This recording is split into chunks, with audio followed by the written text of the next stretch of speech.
우리가 많은 경우에 우리들에게 일어나는 인간의 문제는 사실은 마음속에 있습니다. 그런데 우리는 문제가 보이지 않는 내면의 원인이 있다는 사실을 모르고 살아갑니다. 그래서 자꾸 그 보이는 것에서, 외적인 것에서 그 원인을 찾으려고 합니다. 신앙생활을 하면서 이러쿵저러쿵 은혜가 되느니 안 되느니, 또 마음에 든다 안 든다, 섭섭하다, 뭐 이렇게 말하지만은 사실은 모든 문제의 근원은 다 이 마음이 있다는 것을 아셔야 합니다. 야고보서 4장 6절 말씀 보면 하나님이 교만한 자를 물리치시고 겸손한 자에게 은혜를 주신다 하였느니라, 이렇게 말씀합니다. 내 마음이 교만하면 하나님이 물리치신다 그랬어요. 그러니까 하나님과 멀어지죠. 내가 하나님과 멀어지면 어떻게 됩니까? 당연히 마귀가 달라붙습니다. 그러니까 문제가 생기지 않겠습니까? 근데 반면에 내가 겸손하면 하나님이 은혜를 주신다는 것입니다. 겸손한 자는 하나님이 가까이 해 주십니다. 그래서 있던 문제도 사라지고 삶 또한 기쁨이 넘치게 되는 것입니다. 우리 말 중에 뿔과 뿌리라고 하는 단어가 있는데 이 두 단어는 같은 어원에서 나왔다고 합니다. 둘은 글자도 발음도 비슷하지만 많은 부분이 다릅니다. 뿔은 위쪽을 지향하고 있지만 뿌리는 아래쪽을 향합니다. 자신을 드러내는 것을 우리 뿌리라고 그러죠. 뿌리, 자신을 막 이렇게 드러내는 것을 비해서 뿌리는 자신을 드러내지 않는데 그 본질이 있는 겁니다. 뿔과 뿌리가 한 어원에서 나왔다는 사실은 우리의 삶과 마음을 돌아보는데 큰 은혜가 됩니다. 우리는 일방적이라 말할 수 있을 만큼 뿔을 쫓아가는 삶을 살아갑니다. 그래서 더 높이, 더 크게, 더 화려하게 뭐 이런 것들을 가지고 가치 판단의 기준으로 삼습니다. 그런데 여러분, 뿔과 뿌리가 한 어원에서 갖고 있다는 이 사실은 둘이 별개가 아니라 하나라는 것을 우리에게 말해주고 있는 겁니다. 뿔이 아무리 높고 화려해도 뿌리가 말라버리면 소용이 없는 것입니다. 뿔이 뿔되기 위해서는 뿌리가 건강해야 됩니다. 마찬가지로 내 삶이 건강하고 내가 행복한 인생을 살려고 하면은 내 마음이 건강해야 됩니다. 내 심령이, 내 영혼이 건강해야 되는 겁니다. 다시 말하면 내 마음이 겸손해져야 되는 겁니다. 신앙생활에서 이 겸손만큼 중요한 것이 없습니다. 모든 문제는 겸손하지 않은 데서 오는 것입니다. 즉, 교만하기 때문에 모든 문제가 발생하는 것입니다. 너무나도 유명한 이야기가 있죠. 칼빈의 저서 중에 기독교 강해가 있는데 그 책에 보면은 칼빈은 이 저서에서 성 어거스틴에 얽힌 이야기를 들려주고 있습니다. 이 어거스틴이 어느 날 제자로부터 질문을 제봤습니다. 선생님, 그리스도인의 덕목 가운데 으뜸이 되는 덕목이 무엇입니까? 이렇게 물어보니까 어거스틴이 대답하기를 겸손이니라 그랬어요. 그랬더니 두 번째 또 묻습니다. 그러면 선생님, 두 번째 덕목이 무엇입니까? 그것도 겸손이니라. 또 제자가 묻습니다. 그러면 세 번째는요? 그것도 겸손이다. 이렇게 이제 이야기를 하면서 칼빈이 결론을 내렸습니다. 신앙은 겸손이다 그랬어요. 그렇습니다. 우리 그리스도인들이 지녀야 할 가장 큰 덕목, 그게 바로 뭐냐면 겸손이라는 겁니다. 하나님께서 겸손한 자에게 은혜를 주십니다. 근데 겸손하지 못하고는 그 은혜를 계속 보존하지 못하는 것입니다. 끝까지 겸손할 때에 은혜를 감당할 수 있고요, 나아가서 더 큰 은혜를 받을 수 있는 것입니다. 오늘 우리가 모두 함께 읽은 시편 131편을 흔히 겸손의 시편이다 그렇게 말합니다. 본문을 시작하기 전에 그 위에 보면은 다윗의 시, 성전에 올라가는 노래라는 그런 타이틀을 달고 있습니다. 그러니까 시편 131편은 다윗의 지은 시임을 알 수 있습니다. 이 시편 131편은 불과 3절밖에 되지 않은 짧은 시이지만은 이 속에는 하나님의 백성이 하나님 앞에 나아갈 때 어떤 마음의 자세로 나아가야 하는 것인가 하는 것을 말씀하고 있습니다. 그리고 그에 대한 대답을 하고 있는데 한마디로 뭐라냐면 겸손한 마음이다, 이렇게 성경은 기록하고 있는 겁니다. 여러분이 잘 아시는 대로 다윗은 실로 위대한 사람입니다. 이스라엘 왕국의 2대 왕으로 이스라엘 역사상 가장 위대한 왕이었습니다. 그는 하나님 마음에 드는 사람이었습니다. 다윗은 이스라엘 역사 속에서 별과 같이 빛나는 그런 사람이었습니다. 이제 사무엘상 16장에 보면은 하나님께서 사울 왕을 버리십니다. 그래서 그 뒤를 이어서 이제 제2의 왕이 될 사람을 찾기 위해서 사무엘을 통해서 이제 기름을 부으라고 이새의 집으로 보냅니다. 이새의 아들 중에서 내가 지명한 사람에게 기름을 부어서 왕이 되게 하라는 겁니다. 그래서 이 사무엘이 이새의 집을 가고 그의 아들들을 다 불러 모아서 이제 지나가게 하는 겁니다. 첫째 아들 엘리압이 지나갑니다. 하나님 응답이 없습니다. 둘째 아들 아비나답이 지나갑니다. 역시 하나님 말씀하지 않습니다. 셋째 아들 삼마가 지나갑니다. 역시 하나님이 아무런 말씀하지 않습니다. 다윗이 사무엘이 얼마나 당황했겠습니까? 이렇게 당황해하고 있는 사무엘을 향해서 하나님이 말씀을 하십니다.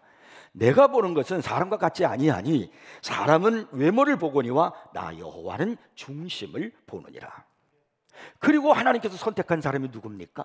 다윗이잖아요. 그때 그 자리에 사실은 다윗은 없었습니다. 아버지께서 다윗을 부르지도 않았습니다. 다윗은 부를 만한 그런 아들이 못 됐던 것 같아요. 그러나 하나님은 다윗의 마음을 두고 있었던 겁니다. 사도행전 13장 22절 말씀 보니까 내가 이새의 아들 다윗을 만나니 내 마음에 맞는 사람이라 내 뜻을 다 이루리라 하시더니 이렇게 말씀합니다. 다윗의 무엇이 도대체 하나님의 마음에 맞았을까요? 하나님께서 중심을 보신다고 하셨는데 하나님은 다윗에게서 도대체 무엇을 보신 것입니까? 겸손입니다. 하나님은 다윗의 겸손을 보신 것입니다. 다윗은 겸손한 사람이었습니다. 우리가 하나님 앞에 나아갈 때, 우리가 신앙생활할 때 제일 중요한 것은 이 겸손이라는 이 사실을 잊어서는 안 됩니다. 베드로전서 5장 5절 말씀 보면은 하나님이 교만한 자를 대적하시되 겸손한 자들에게는 은혜를 주시니라고 이렇게 말씀합니다. 하나님은 겸손한 마음을 가지고 주님 앞에 나와서 예배를 드릴 때 그 예배를 받으십니다. 겸손함으로 주님 앞에 기도를 할 때 그 기도를 들어주십니다. 또 겸손한 마음으로 주님을 찬양할 때 주님이 그 찬양을 받으시고 은혜를 주십니다. 자, 그러면 진정한 의미의 겸손이란 무엇일까요? 또 우리는 어떻게 겸손해질 수 있을까요? 이 질문에 대한 대답을 얻을 수 있는 것이 바로 본문 시편 131편입니다. 어떤 성서학자는 이 시편 131편을 가리켜서 마치 겸손한 사람의 목에 걸려있는 진주 목걸이 같다라는 그런 말을 했습니다. 그만큼 겸손에 대한 아름다움을 예찬한 것입니다. 자, 겸손의 사람 다윗이 말하는 겸손이 뭘까요? 그는 본문에서 겸손에 대하여 이렇게 말하고 있습니다.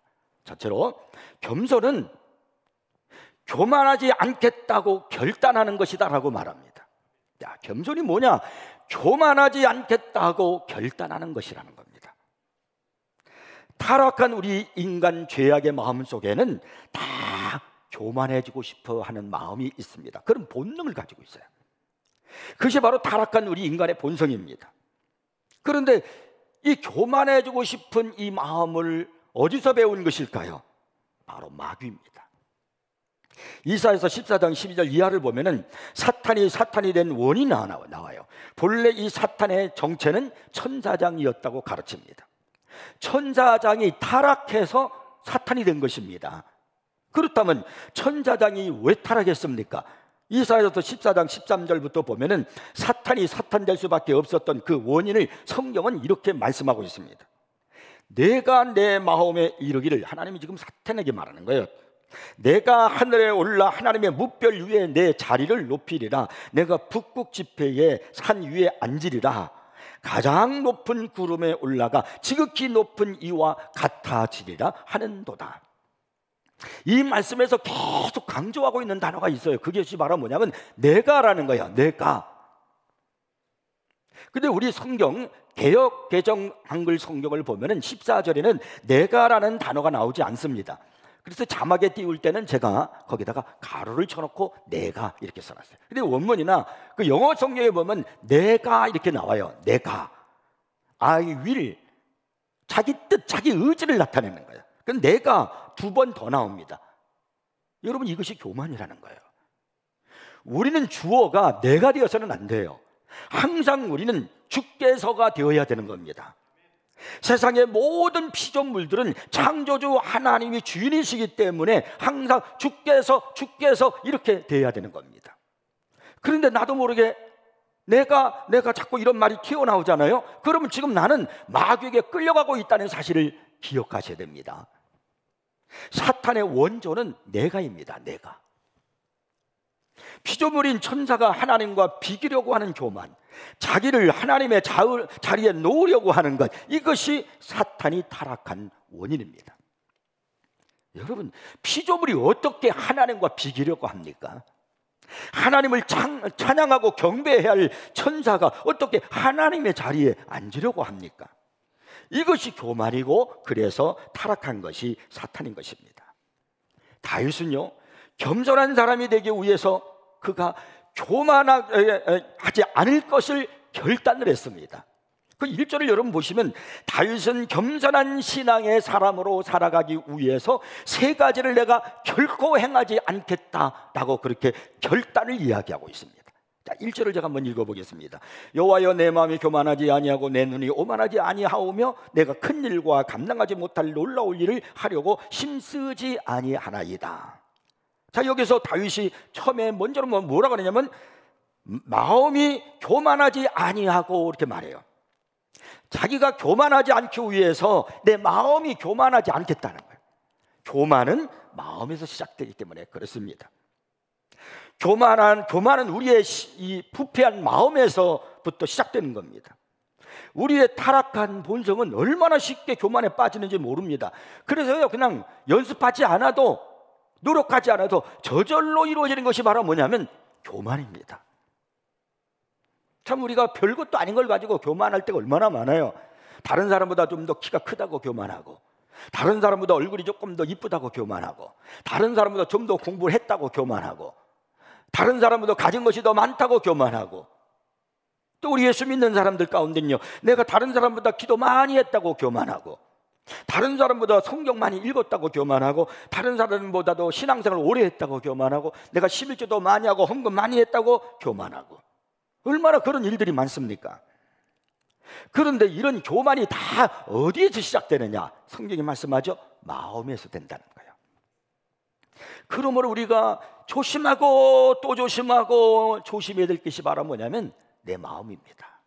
살피고 또 살펴야 될 것이 바로 뭐냐면 역시 내 마음입니다. 내 마음이 교만이 들어오지 않도록 늘 조심해야 하는 겁니다.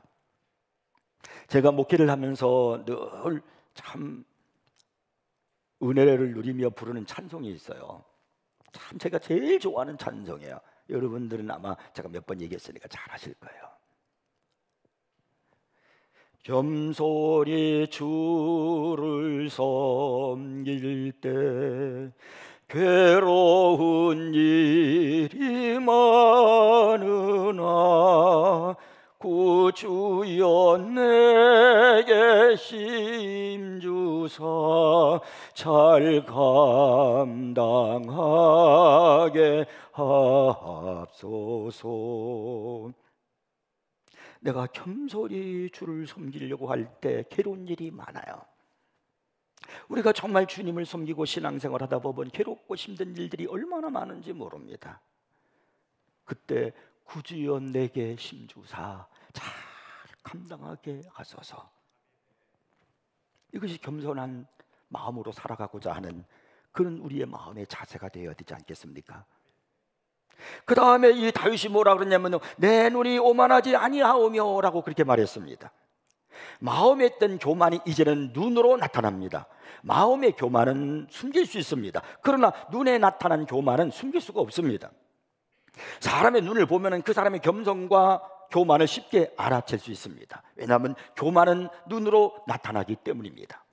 잠언서 6장 16절부터 19절을 보면 하나님께서 미워하시는 것 67가지를 기록하고 있습니다. 그 중에서 가장 먼저 첫 번째 나오는 것이 뭔지 아십니까? 잠언서 6장 16절 17절을 한번 읽어봅니다. 여호와께서 미워하시는 것 곧 그의 마음에 싫어하는 것이 67가지이니 곧 교만한 눈과 거짓된 혀와 무지한 자의 피를 흘리는 손과 이렇게 말씀합니다. 하나님께서 미워하시는 목록 제1호 하나님께서 싫어하시는 것 목록 제1호, 그것을 뭐라고 그랬습니까? 교만한 눈이라는 거예요. 잠언서 21장 4절에 보면 눈이 높은 것과 마음이 교만한 것과 악인이 형통한 것은 다 죄인이라고 이렇게 말씀합니다. 시편 101편 5절에서는요, 눈이 높고 마음이 교만한 자를 내가 용납하지 아니하리로다고 무서운 말씀을 하십니다. 교만은 무서운 겁니다. 하나님의 심판을 자초하는 겁니다. 그러나 반면에 겸손은 하나님의 은혜가 풍성해지는 것입니다. 하나님의 사랑을 받는 것입니다. 이렇게 교만은 마음에서 시작하여 이제 눈으로 나타난다는 거예요. 그런데 이 다윗은 이제 세 번째로 거기로 그치지 않아요. 그가 겸손해지기 위해서 교만하지 않기로 세 가지를 결단해 드렸어요. 내 마음에 교만이 들어가지 않도록 결단하고, 교만한 눈을 갖지 않도록 결단하고, 세 번째가 바로 뭐냐면 행동으로 내가 옮기지 않겠다는 거예요. 그게 바로 뭐냐면 여기 이렇게 말해요. 내가 큰 일과 감당하지 못할 놀라운 일을 하려고 힘쓰지 아니하나이다, 이렇게 말하고 있습니다. 큰 일과 감당하지 못할 놀라운 일, 이거 뭘 말하는 것일까요? 이 쉽게 말하면 내 자신을 위한 일을 하는 것, 나를 높이려고 나를 좀 위대하게 하고자 하기 위해서 내가 행하는 것, 일을 하는 것, 이걸 지금 말하는 것. 그런 일을 하지 않겠다. 그건 교만한 행위니까요. 그래서 내가 그런 행동을 하지 않겠다, 이렇게 지금 다윗이 얘기하는 겁니다. 이런 일을 한 대표적인 사람이 누구냐면 바로 사울 왕입니다. 사실 이 사울은 모든 면에 있어서 다윗보다도 월등히 뛰어난 사람입니다. 근데 그가 하나님께로부터 버림받은 이유가 바로 뭐냐면 교만했기 때문에 그런 거예요. 사무엘상 15장 12절 말씀 보면은 사무엘이 사울을 만나려고 아침에 일찍 일어났더니 어떤 사람이 사무엘에게 말하 이르되 사울이 갈멜에 이르러 자기를 위하여 기념비를 세우고 발길을 돌려 길갈로 내려갔다 하는지라. 사울이 자기를 위해서 기념비를 세웠다는 거예요. 지금 사울이 아말렉과의 전투를 나갔습니다. 그래서 그 전쟁에서 승리했어요. 그것을 기념하는데 자기를 기념하기 위해서 내가 이 전쟁에서 이겼다, 그 자기의 승리에 도취해서 그래서 자기를 위한 기념비를 세운 겁니다. 여러분, 기념비라는 것은 후대의 사람들이 선대의 사람에게 감사를 표시하고 그의 공로를 기리기 위해서 세우는 겁니다. 그런데 사울은 살아있는 자신이 자신을 위해서 기념비를 세운 겁니다. 그가 아말렉과의 전쟁에서 승리할 수 있게 된 것은 자기가 뛰어나서 그런 게 아니에요. 이스라엘 백성들이 전력이 좋아서 그런 게 아니라 하나님이 도와주셨기 때문에 승리한 겁니다.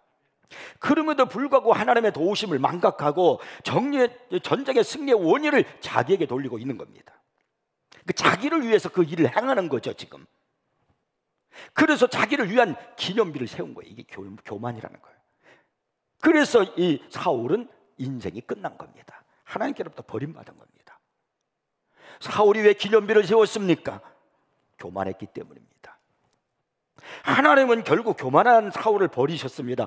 잠언서 16장 18절에서 교만은 패망의 선봉이요 교만한 마음은 넘어짐의 앞잡이라 한 말씀대로 사울은 그만 버림받고 패망하고 만 겁니다.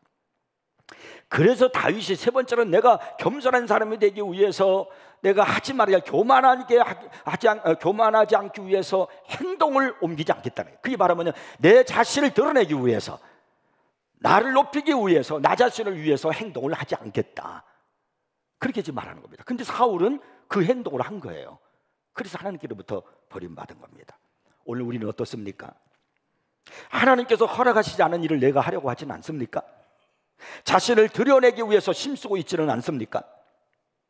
다윗이 마음에서 시작되는 교만이 눈으로 표출되지 아니하고 행동으로 드러내지 않기 위해 힘쓰면서 겸손을 붙들었던 것처럼 우리도 이 다윗의 그런 겸손의 마음, 그 믿음을 배워야 할 줄로 믿습니다. 겸손하면 돼요. 다른 거 없습니다. 여러분, 겸손을 붙드시기를 바랍니다. 그래서 첫째로 다윗이 내가 교만해지지 않도록 결단했다는 거예요. 자, 그 다음에 두 번째가 바로 뭐냐면 겸손은 전적으로 하나님을 의지하는 것입니다. 오늘 본문 2절을 읽어보겠습니다. 실로 내가 내 영으로 고요하고 평안하게 하기를 젖된 아이가 그의 어머니 품에 있음 같게 하였나니 내 영혼이 젖된 아이와 같도다. 여기 이 성경에서 다윗이 말하기를 겸손을 뭐라고 그러냐면 어머니 품에 안겨있는 젖된 아이다, 이렇게 지금 표현하고 있어요. 이게 겸손이라는 겁니다. 엄마 품에 안겨서 엄마를 온전히 의지하고 있는 그 아이의 모습, 이것을 지금 다윗이 무엇이라고 표현하냐면 그것이 곧 하나님을 의지하는 것이다. 여러분, 그 어린아이가, 젖된 어린아이가 뭘 알겠어요? 그 아이는요, 그 아이가 뭐 교만합니까? 엄마만 의지하는 거예요. 엄마밖에 없어요. 그래서 엄마 품에 온전히 품에 안겨서 엄마를 의지하는 것, 내가 온전히 바로 그 어린아이처럼 하나님 품에 안겨 하나님만 의지하겠다, 이것이 바로 겸손이라는 것입니다. 그러면서 다윗은 이 말씀에서 겸손한 마음에 주시는 하나님의 복이 무엇인가를 말하고 있는데 그것이 곧 고요함과 평온함이라는 겁니다. 여기 뭐 고요함과 평안함은 단순히 어떤 일이 잘 돼가지고 누리는 고요함과 평안함을 말하는 것이 아닙니다. 이는 현실적 상황을 초월해서 하나님을 전적으로 의지함으로써 누리는 평온과 고요함을 말하는 겁니다. 하나님을 전적으로 의지하는 그런 겸손한 사람의 마음에 나타나는 하나님의 은혜가 있는데 그것이 바로 뭐냐면 고요함과 평온함이라는 겁니다. 자, 그렇다면 이 말씀을 한번 거꾸로 생각해 봅시다. 내 마음이 무엇인가 늘 불안하고 편치 못하다면 그것은 내가 겸손하지 못한 상태에 있다는 것을 보여주는 것은 아닐까요? 내 마음이 평안하지 못하고 무엇인가 불안함 가운데 있다면 그것은 내가 무엇인가를 바라서는 안 될 것을 바라고 보아서는 안 될 것을 보고 있고, 그래서 교만한 가운데 있는 것을 말하고 있는 것은 아닐까요? 이 시간 한번 여러분의 마음을 돌이켜 보시기를 바랍니다. 이 시간 우리의 심령에는 겸손한 마음에서 주시는 주님의 평온함과 그리고 고요함이 있습니까? 하나님을 전적으로 의지하는 사람은 주님의 평온함과 고요함이 있다는 겁니다. 마태복음 8장에 보면 예수님께서 제자들과 함께 배를 타고 갈릴리 바다를 건너가는 내용이 나옵니다. 이제 이 배를 타고 갈릴리 바다를 건너가는데 갑자기 큰 풍랑이 일어나 가지고 물결이 막 배 안에 들어오는 것입니다. 제자들이 놀랐습니다. 두려웠습니다. 무서웠습니다. 그래서 예수님을 막 깨우는 거예요. 그때 예수님은요, 배 고물에서 베개를 하시고 주무시고 계시는 겁니다. 제자들은 죽겠다고 아우성을 치고 있는데, 아니 어떻게 예수님은 그렇게도 평온하고 고요하게 주무실 수 있습니까? 그것은 예수님께서 전적으로 하나님을 의지하셨기 때문에 그런 겁니다. 다시 말하면 겸손의 마음을 가지셨기 때문에 그런 겁니다. 우리 주님이 일찍 이렇게 말씀하셨잖아요. 나는 마음이 온유하고 겸손하니 내게 와서 배우라. 겸손한 마음을 갖잖아요. 내가 겸손한 사람에게 나타나는 특징이 뭐냐면 고요함과 평온함이 있다는 겁니다. 어머니를 전적으로 의지하고 어머니 품에 있는 아이의 얼굴을 보셨습니까? 아마 세상에서 그처럼 평온하고 맑은 얼굴의 모습은 없을 겁니다. 어머니 품에서 쌕쌕거리고 자는 그 아이의 모습은 아마도 세상에서 가장 고요함과 평온함을 보여주는 그런 모습일 것입니다.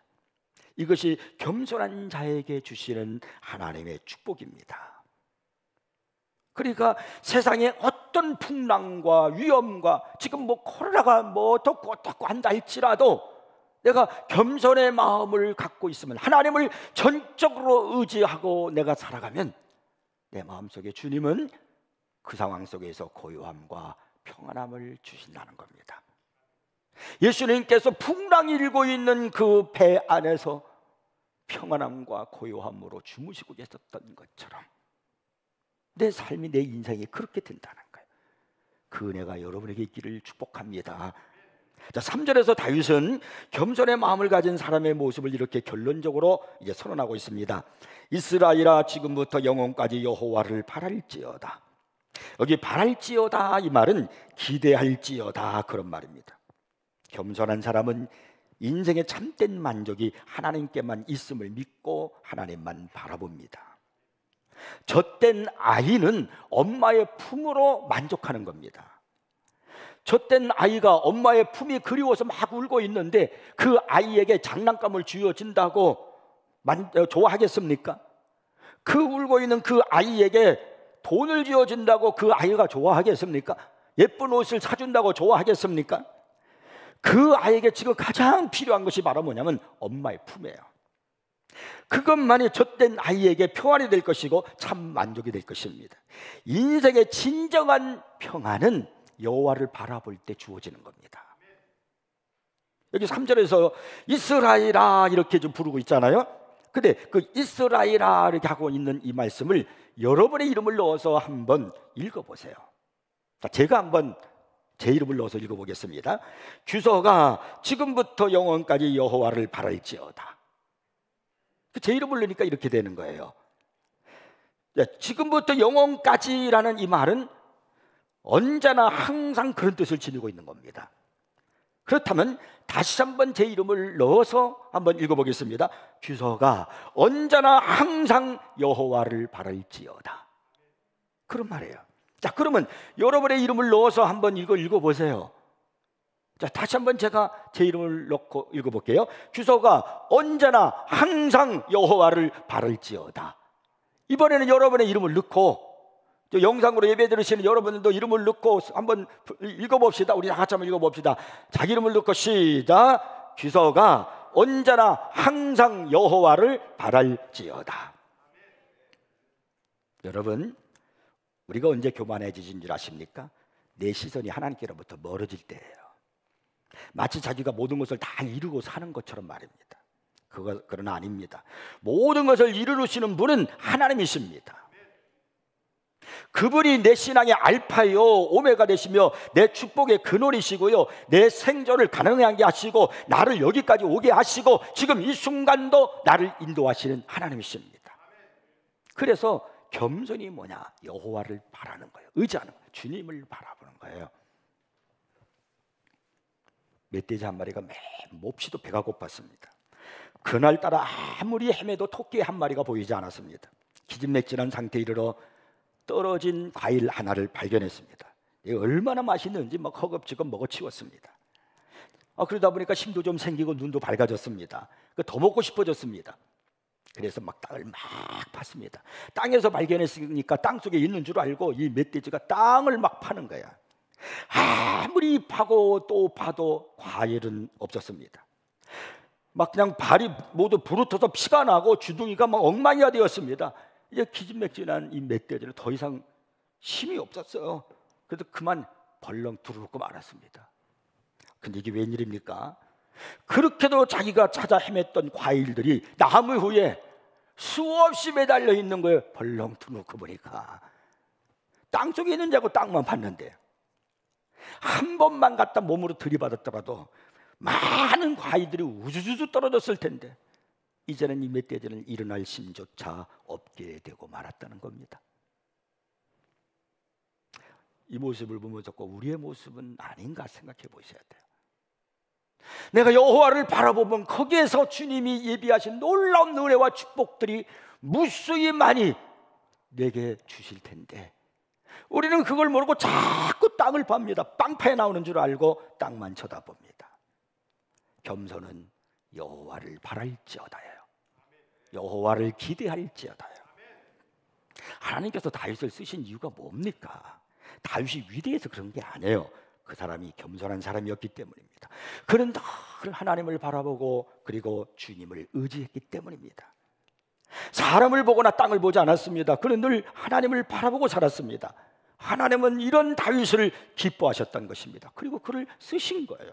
그래서 이스라엘의 아름다운 영광의 시대를 열었던 것입니다. 신앙생활, 그건 다른 거 아니에요. 겸손입니다. 은혜생활 하고 싶으세요? 정말 여러분의 인생에 하나님의 축복과 아름다운 삶으로 이어지기를 원합니까? 다른 거 없습니다. 겸손하면 됩니다. 토마스 아켄피스가 쓴 책 중에 그리스도를 본받아라는 아주 유명한 책이 있습니다. 이건 고전적인 책인데 이 책에 보면은 겸손에 대해서 이 토마스 아켄피스가 거기에 쓴 내용이 나옵니다. 제가 여러분에게 한번 읽어드릴 테니까 들어보십시오. 겸손에 대한 이야기를 이렇게 말합니다. 누가 그들을 지지하고 누가 그들을 반대하는가에 대해서 지나치게 생각하지 말라. 사도 바울은 고린도전서 4장 3절에서 너희에게나 다른 사람에게나 판단받는 것이 내게는 매우 작은 일이라 나도 나를 판단하지 아니하노니 라고 했다. 양심을 가져라. 그러면 하나님께서 그대를 잘 보호하시리라. 하나님께서 도와주시기로 작정한 사람에게는 어떠한 사람의 악한 행위도 해를 끼치지 못한다. 만약 그대가 침묵을 지키고 참을 줄을 안다면 주님은 틀림없이 그대를 도와주리라. 주께서는 그대를 구할 시간과 방법을 알고 계시므로 전적으로 자신을 주께 의탁하라. 하나님은 겸손한 자를 보호하시고 구원하시며 겸손한 자를 사랑하시고 위로하시며 겸손한 자를 굽어보시고 그에게 큰 은총을 내리시며 그의 겸손의 정도에 따라 그를 영광으로 끌어올리신다. 하나님께서는 겸손한 자에게 당신의 비밀을 알려주시고 다정하게 그를 주님께로 이끄시며 청하신다. 겸손한 자는 사람들의 비난 속에서도 충분히 마음의 평정을 지닌다. 왜냐하면 그는 세상사의 마음을 의지하지 않고 하나님께 의지하기 때문이다. 이 토마스 아켄피스가 그리스도를 본받아라는 책에서 쓴 겸손에 대한 이야기입니다. 사랑하는 성도 여러분, 하나님의 사랑을 받기를 원한다면 겸손하십시오.